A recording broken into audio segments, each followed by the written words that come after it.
আসসালামু আলাইকুম। কেমন আছো তোমরা? এই করোনাকালীন সময়ে তোমরা বিশ্ব যখন মহামারী পর্যায়ে পৌঁছে গেছে, সেই সময় সমস্ত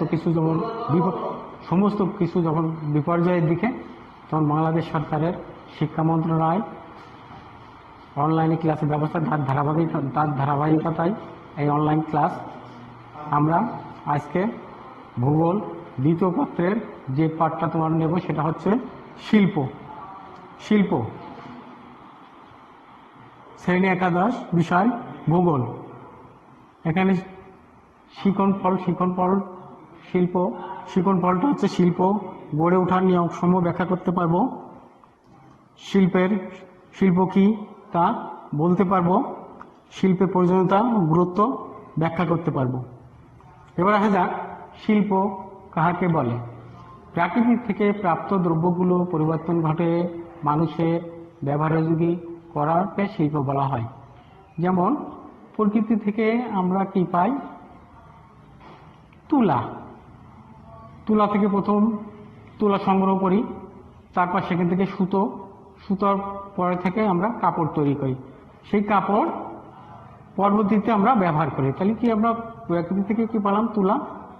সেটা বিভিন্ন প্রক্রিয়ায় ব্যবহার উপযোগী করে তুলছি, তাহলে এটাকে আমরা শিল্প বললাম। অন্যথায় আরেকটা বিষয় বলতে পারি, খনি থেকে আমরা কি পাব? আকরিক লোহাকে বিভিন্ন প্রক্রিয়ায় তাপ দিয়ে বিভিন্ন পদার্থ, কোক, কয়লা দ্রবীভূত করার পরে তারপর আমরা কাঁচা লোহা তৈরি করি। কাঁচা লোহায় বিভিন্ন রকম দ্রব্য মিশায়ে ট্যাংস্টান ইস্পাত তৈরি করি। ইস্পাত আমাদের গৃহস্থলীর কাজে, মোটরযান, কলকারখানা কাজে ব্যবহৃত হয়। তাহলে আমরা খনি থেকে আকরিক লোহা সেকে মডারেশন করে আমরা ইস্পাত তৈরি করি। ইস্পাত দিয়ে আমরা ঘর বাড়ি, রেলগাড়ি, কলকারখানা তৈরি করতে পারি। তাহলে এখানে আমরা শিল্প কাকে বলে বিষয়টা বললো। শিল্প স্থাপন করতে গেলে কয়েকটা নিয়ামকের প্রয়োজন হয়। প্রথমে হচ্ছে প্রাকৃতিক নিয়ামক। প্রাকৃতিক থেকে যে দ্রব্যগুলো পাওয়া যায় সেগুলো প্রাকৃতিক নিয়ামক বলা হয়। দ্বিতীয়টি হচ্ছে অর্থনৈতিক নিয়ামক। তৃতীয়টি হচ্ছে সাংস্কৃতিক নিয়ামক। প্রথম প্রাকৃতিক নিয়ামক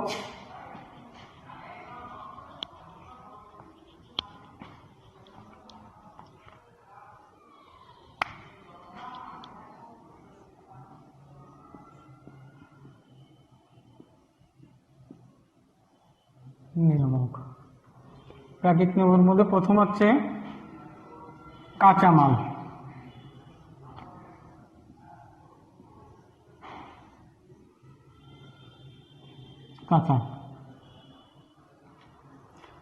আমরা বলতে পারি যে শিল্পের প্রধান উপাদান হচ্ছে কাঁচামাল, র ম্যাটেরিয়ালস।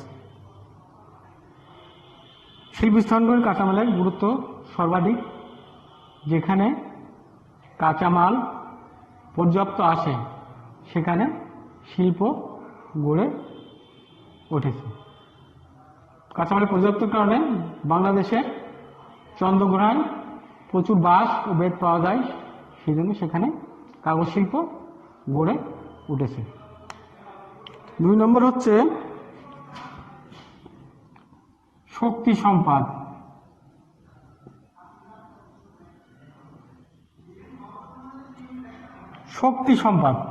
শিল্প চালাতে গেলে শক্তি সম্পদের প্রয়োজন হয়। শক্তি আছে কি থেকে? বিদ্যুৎ, কয়লা, প্রাকৃতিক গ্যাস। যেখানে এই দ্রব্যগুলোর বেশি আছে সেখানে শিল্প গড়ে ওঠে। যেমন ভারতের জামশেদপুরে লোহা কয়লা খনির নিকটে শিল্প গড়ে উঠেছে। শক্তি সম্পদ।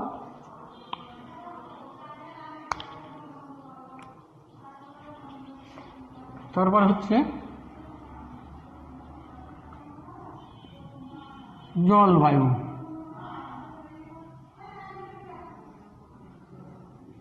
জলবায়ু। জলবায়ু কোনো স্থানের স্বল্পকালীন তাপ, চাপ, আর্দ্রতাকে আমরা আবহাওয়া বলি এবং এই আবহাওয়ার দীর্ঘ 30-40 বছরের গড়কে আমরা কি বলবো? জলবায়ু। জলবায়ু শিল্প স্থাপনে একটি গুরুত্বপূর্ণ ভূমিকা পালন করে থাকে। উষ্ণ জলবায়ুতে শিল্প স্থাপন করা খুব কষ্টসাধ্য হয়। সেখানে শ্রমিক, এই শিল্প কারখানায় যে শ্রমিক কাজ করে তারাই উষ্ণ জলবায়ুতে কাজ করতে পারে না। বেশিরভাগ নাতিশীতোষ্ণ অঞ্চলে শিল্প গড়ে ওঠে। এই জন্য পৃথিবীর 60% শিল্প নাতিশীতোষ্ণ অঞ্চলে গড়ে উঠেছে। নম্বর 4 হচ্ছে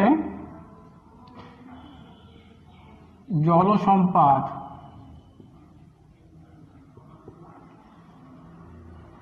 জলসম্পদ শিল্প স্থাপনে একটি গুরুত্বপূর্ণ ভূমিকা পালন করে। শিল্পে উৎপাদিত পণ্য ঠান্ডা করার জন্য সেখানে লোকজনের খাওয়া দাওয়া, অন্যান্য কাজ করার জন্য প্রচুর জলের প্রয়োজন হয়। এই জন্য দেশের অধিকাংশ শিল্প কারখানা জলধারের নিকটে গড়ে গেছে। বাংলাদেশের নারায়ণগঞ্জে শীতলক্ষ্যা নদীর তীরে অধিকাংশ শিল্প কারখানা গড়ে উঠেছে।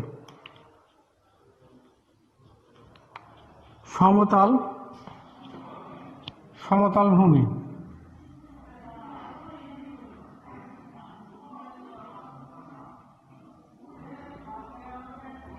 শিল্প স্থাপন করতে গেলে সমতল ভূমির প্রয়োজন। সমতল ভূমি ছাড়া শিল্প স্থাপন করা সম্ভব হয় না। যেখানে সমতল ভূমি আছে সেখানে শিল্প স্থাপিত হয়েছে। এবার আমরা অর্থনৈতিক 2 নম্বর হচ্ছে অর্থনৈতিক নিয়ামক।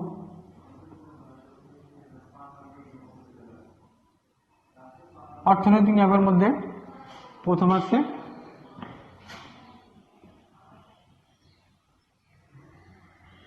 মূলধন।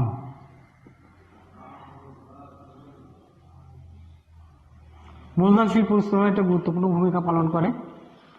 মূলধন ছাড়া শিল্প স্থাপন করা সম্ভব হয় না। শিল্প স্থাপনের জন্য জমি ক্রয়, শ্রমিকের বেতন, কলকারখানা ক্রয়ের জন্য প্রচুর মূলধনের প্রয়োজন হয়। যেখানে ব্যাংক, বীমা, অর্থলগ্ন সিস্টেম আছে সেখানে শিল্প গড়ে ওঠে।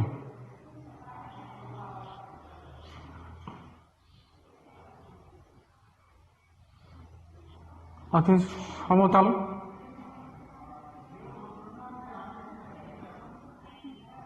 সমতল ভূমি।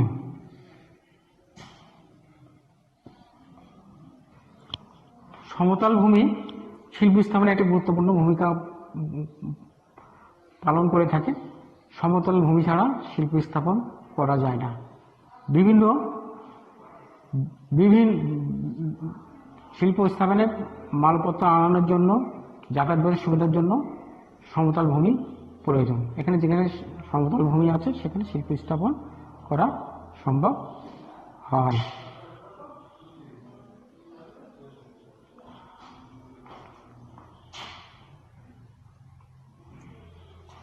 শ্রমিক।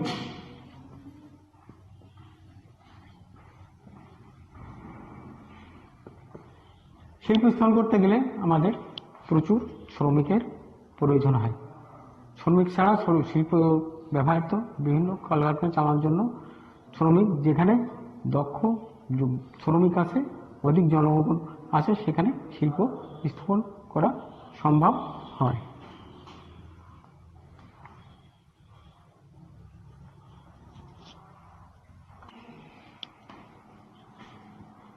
হ্যাঁ।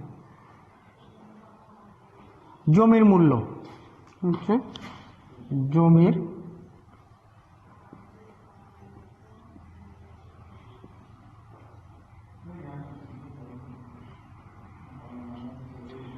মূল্য শিল্প স্থাপনের গুরুত্বপূর্ণ ভূমিকা পালন করে থাকে।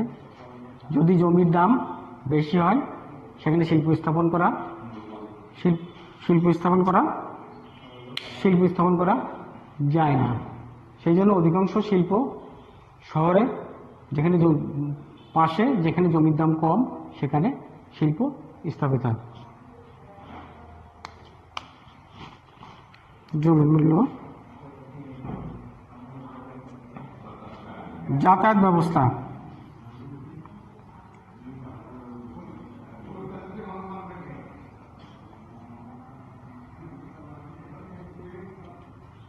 শিল্প স্থাপন করতে গেলে যাতায়াত ব্যবস্থা একটা গুরুত্বপূর্ণ ভূমিকা পালন করে। শিল্পের কাঁচামাল আনানোর জন্য এবং বিপণন উৎপাদিত পণ্য অন্য জায়গায় নেওয়ার জন্য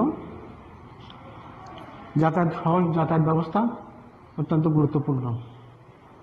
যাতায়াত ব্যবস্থা ভালো না হলে শিল্প স্থাপন করা যায় না। এই জন্য শিল্প অঞ্চলের সাথে অন্যান্য রেল, সড়ক পথের যোগাযোগ থাকা আবশ্যক।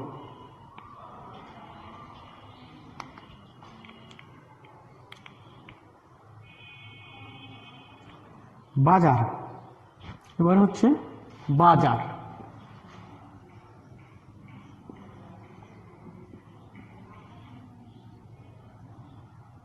আভ্যন্তরীণ এবং আন্তর্জাতিক শিল্প উৎপাদিত পণ্য আন্তর্জাতিক বাজার চাহিদা আবশ্যক। জাপানের লোহা ইস্পাত শিল্প চাহিদার কারণে সেখানে শিল্প গড়ে উঠেছে। এবার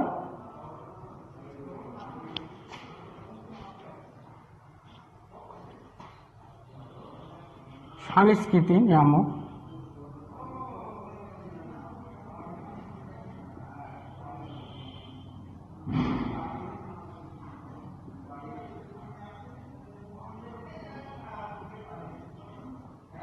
হচ্ছে সরকারের নীতি।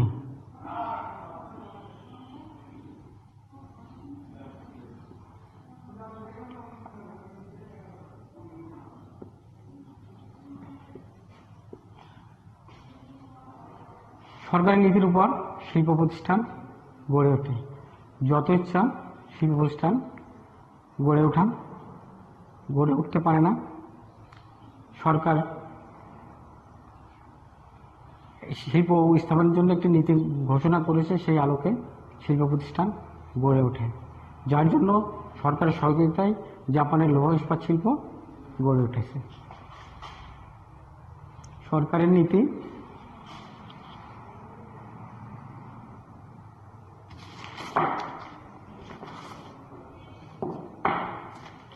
রাজনৈতিক অবস্থা।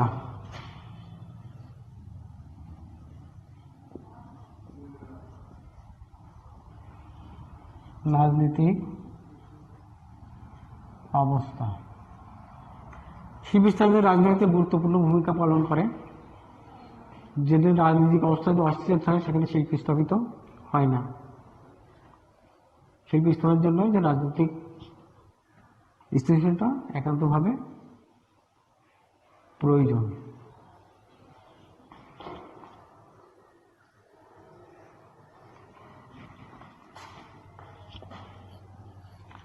ব্যবসায়িক সমাধান।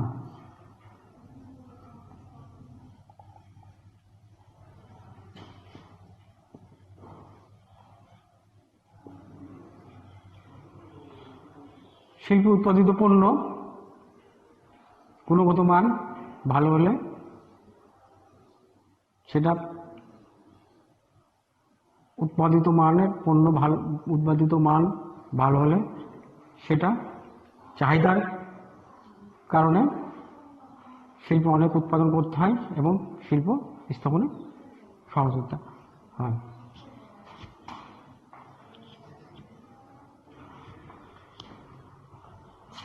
নম্বর 3 চাই তথ্য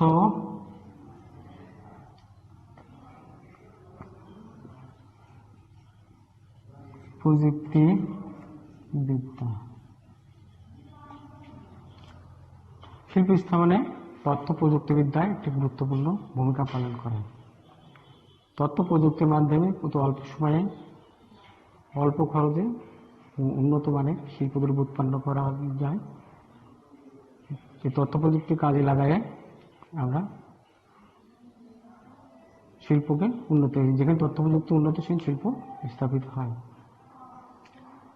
তোমাদের আজকে আমি শিল্প স্থাপন, প্রথম শিল্পের সংজ্ঞা বলেছি। শিল্পের সংজ্ঞাটা তোমরা আরেকবার শুনে নাও, যে প্রাকৃতিক থেকে প্রাপ্ত দ্রব্যগুলো পরিবর্তন ঘটায় মানুষের ব্যবহারাদি করার নামই শিল্প।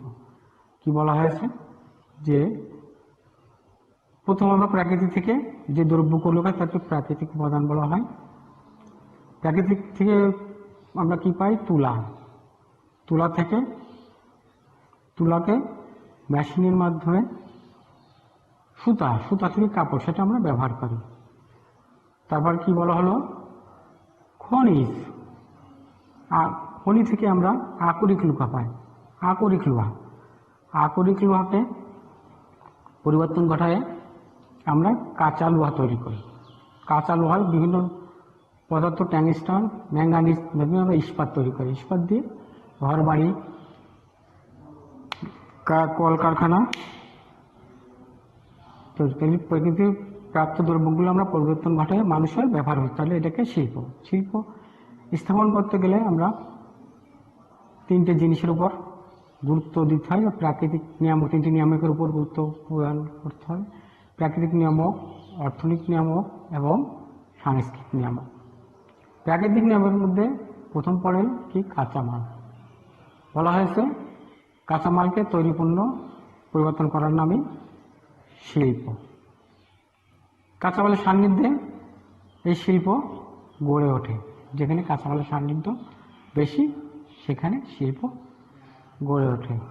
যেমন কাগজ শিল্পের প্রধান উপাদান বাঁশ ও বেত। চন্দ্রঘোনায় বাঁশ ও বেত পাওয়া যায়, সেখানে কাগজ শিল্প গড়ে উঠেছে। 2 নম্বরটা হচ্ছে শক্তি সম্পদ। শক্তি, কলকারখানা চালানোর জন্য কি প্রয়োজন, শক্তি প্রদান হচ্ছে পেট্রোল, কয়লা, প্রাকৃতিক গ্যাস।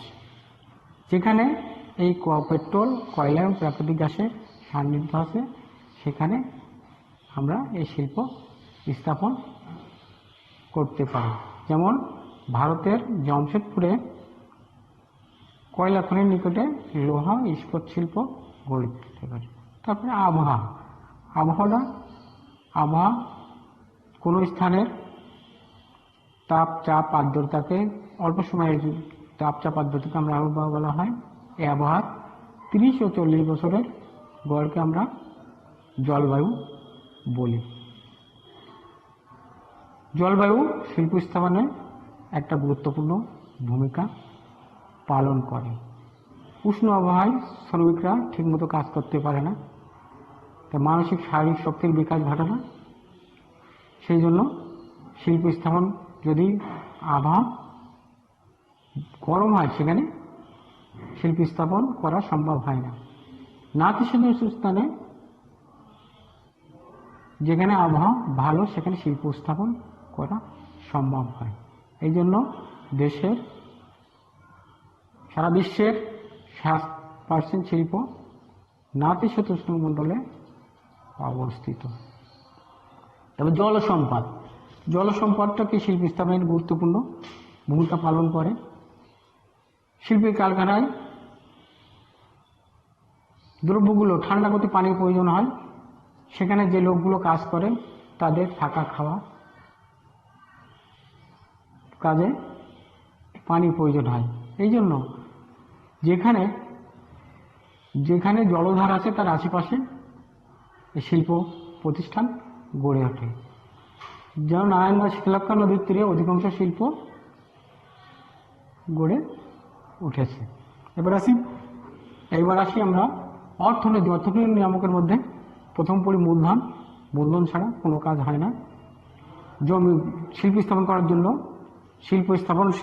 করার জন্য জমি ক্রয়, শ্রমিকদের বেতন, কলকারখানা করার জন্য প্রচুর অর্থ প্রয়োজন হয়। যেখানে অর্থলগ্নি প্রতিষ্ঠান, ব্যাংক, বিমা আছে, তার আশেপাশে শিল্প গড়ে ওঠে। শ্রমিক শিল্প স্থাপন করবে, শ্রমিক একটা গুরুত্বপূর্ণ ভূমিকা পালন করে। শ্রমিক যেখানে পর্যাপ্ত শ্রমিক আছে তার সেখানে শিল্প কারখানা গড়ে ওঠে না।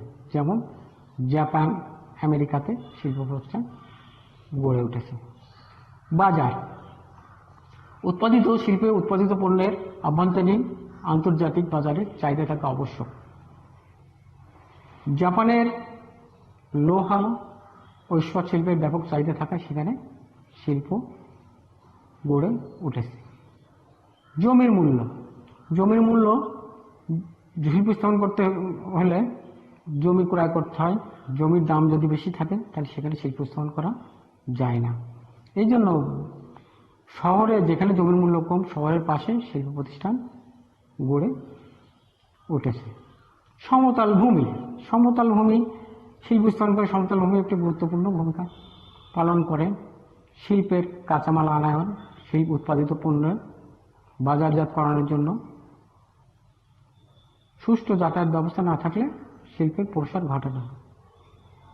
তাছাড়া শিল্প স্থাপনের সাথে সড়ক, রেলপথ, বিমানপথের যাতায়াত হয়, সেখানে শিল্প স্থাপন করা সহজ হয়।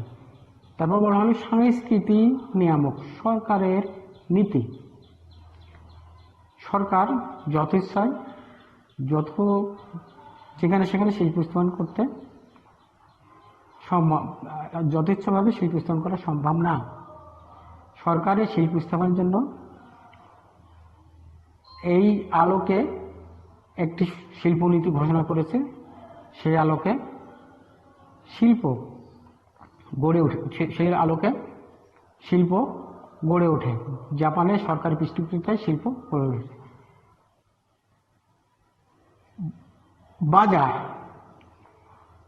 বাজার উৎপাদিত পণ্য বাজারজাত করা আন্তর্জাতিক আভ্যন্তরীণ চাহিদা আবশ্যক।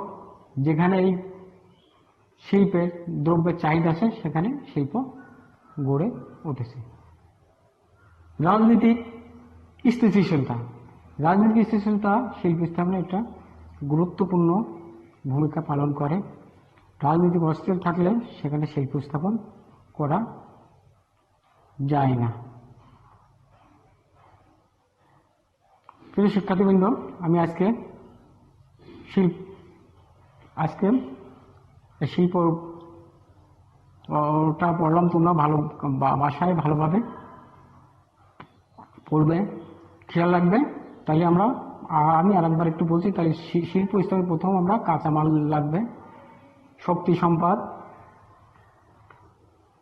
সম্পদ, জল সম্পদ, শ্রমিক, বাজার, মূলধন,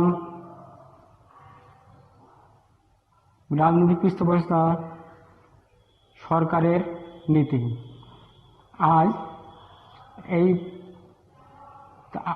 বিষয়টা সরকারকে এইগুলো হলে আমরা শিল্প স্থাপন করতে পারব। তাই আমরা মেন কি বলতে পারছি যে কাঁচামাল, শক্তি সম্পদ,